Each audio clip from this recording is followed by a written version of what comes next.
एक बार की बात है, महात्मा बुद्ध अपने शिष्यों के साथ एक गांव से दूर किसी बड़े नगर की तरफ जा रहे थे। गर्मी के दिन थे और रास्ता भी बहुत लंबा था। महात्मा बुद्ध अपने शिष्यों सहित बहुत देर से चल रहे थे, जिस वजह से उन्हें बहुत प्यास लगती है। वहां से कुछ ही दूरी पर बरगद के वृक्ष की एक घनी छांव थी। सभी लोग उस वृक्ष के पास पहुंच जाते हैं। महात्मा बुद्ध अपने शिष्यों सहित वृक्ष की घनी छाया के नीचे विश्राम करने लगते हैं। बहुत देर से चलने की वजह से सभी का गला प्यास से सूख रहा था। यह बात बुद्ध जानते थे। बुद्ध ने अपने एक शिष्य को कहा, आप इस बरगद की छाया से 20 कदम दूर जाकर बरगद की 2 बार परिक्रमा करके वापस आओ। शिष्य वैसा ही करता है जैसा गौतम बुद्ध ने बताया। परिक्रमा के बाद जब शिष्य महात्मा बुद्ध के पास आया तो गौतम बुद्ध बोले कि क्या आपको किसी ठंडी हवा का अनुभव हुआ था? शिष्य बोला, हाँ महात्मा बुद्ध, उस उत्तर दिशा की तरफ से मुझे कुछ ठंडी हवा की अनुभव हुआ था। शिष्य की यह बात सुन महात्मा बुद्ध शिष्य से तुरंत बोले कि उसी दिशा में चले जाओ, जरूर वहां से कुछ ही दूर पर एक तालाब अवश्य मिलेगा। उस तालाब से सबके लिए पानी ले आओ। शिष्य उसी दिशा में जब कुछ दूर जाता है तो वहां सच में एक तालाब होता है। तालाब देख शिष्य बहुत प्रसन्न होता है और तालाब के निकट जाकर जैसे ही तालाब से पानी भरने वाला होता है, तभी शिष्य की नजर वहां दूर तालाब में कपड़े धो रही कुछ स्त्रियों पर जाती है। ये देख शिष्य मन में सोचते हैं कि यह पानी तो गंदा हो गया है, लेकिन जब शिष्य ध्यान से तालाब के पानी को देखते हैं कि अभी भी तालाब का कुछ पानी साफ है, इतने में 2 बैलगाड़ी जोर से तालाब के किनारे से होती हुई निकल जाती है। बैलगाड़ी के पहिए तालाब की मिट्टी के ऊपर इतनी जोर से निकलते हैं कि तालाब के नीचे बैठी बहुत सारी मिट्टी तालाब के ऊपर आ जाती है, जिस वजह से तालाब का बचा हुआ पानी भी गंदा हो जाता है। ये देख शिष्य बिना पानी लिए क्रोध में महात्मा बुद्ध के पास वापस चला जाता है। शिष्य बड़े ही निराशा भाव से महात्मा बुद्ध को सब बात बताता है। शिष्य की बातें सुन सभी शिष्य बोलते हैं कि हमें तुरंत यहां से निकलना चाहिए, किसी दूसरी जगह पानी की खोज करनी चाहिए, वरना प्यास के मारे जान निकाल जाएगी। इधर महात्मा बुद्ध सभी को शांत होने के लिए कहते हैं और बोलते हैं कि धीरज रखो, कुछ देर यही बैठो, उचित समय आने तक संयम बनाए रखो। सभी महात्मा बुद्ध की बात सुनकर शांत हो जाते हैं और वही बैठ जाते हैं। कुछ समय बीत जाने के बाद महात्मा बुद्ध फिर से अपने शिष्य को उसी तालाब से पानी लाने के लिए कहते हैं। शिष्य बिना कोई सवाल किए उसी तालाब से पानी लेने के लिए फिर से चला जाता है। तालाब की हालत देख शिष्य को यकीन नहीं होता, तालाब का पानी पूरी तरह से साफ होता है। यह देख शिष्य बहुत खुश होता है और पानी भरकर महात्मा बुद्ध के पास जाता है। सभी पानी पीकर अपनी प्यास बुझाते हैं, लेकिन अभी भी सबके मन में ये एक सवाल था कि आखिर यह चमत्कार हुआ कैसे? तालाब का सब पानी तो गंदा था। उन्हें लगा कि जरूर ये बुद्ध की शक्ति है। इनमें एक शिष्य ने यह सवाल महात्मा बुद्ध से पूछ ही लिया कि यह चमत्कार आपने कैसे किया? शिष्य का जवाब देते हुए महात्मा बुद्ध बोले कि यह कोई चमत्कार नहीं, यह आपके सब्र का फल है। यह फल है आपके सब्र बनाए रखते हुए उचित समय के इंतजार का।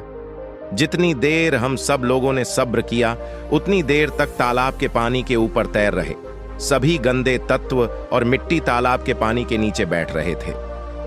फिर कुछ देर बाद शिष्य जब वहां तालाब के पास पहुंचा, तब तक सब दूषित कण नीचे बैठ चुके थे, जिस वजह से तालाब का पानी पहले की तरह साफ हो चुका था तथा तालाब साफ दिखाई दे रहा था।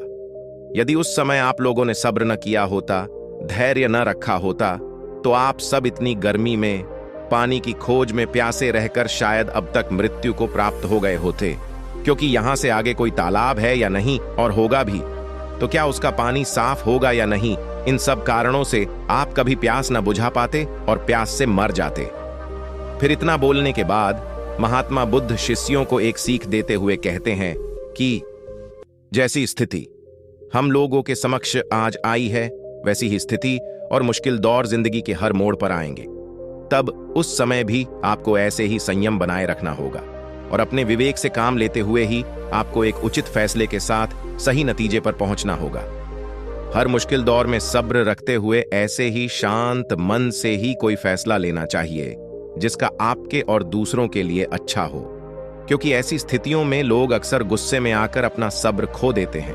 और गुस्से तथा जल्दबाजी में गलत काम और फैसला कर बैठते हैं, जिसका बुरा परिणाम उनको भविष्य में देखने को मिलता है, जिसमें खुद का नुकसान अधिक होता है।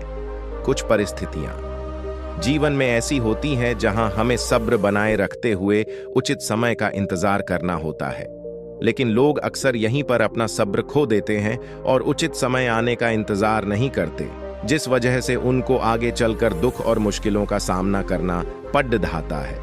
हमरे द्वारा लिया गया आज का फैसला हमारे आने वाले कल की खुशी और दुख को निश्चित करता है।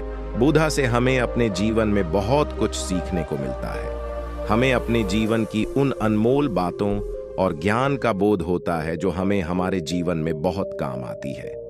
अक्सर इंसान जिंदगी में आने वाली परेशानियों के बारे सुनकर बहुत परेशान हो जाता है, तो ऐसे में हमें ऐसी बुधा से बहुत कुछ ज्ञानवर्धक बातें सीखने को मिलती है जो जीवन की मुश्किलों का सामना करने की ताकत देती है।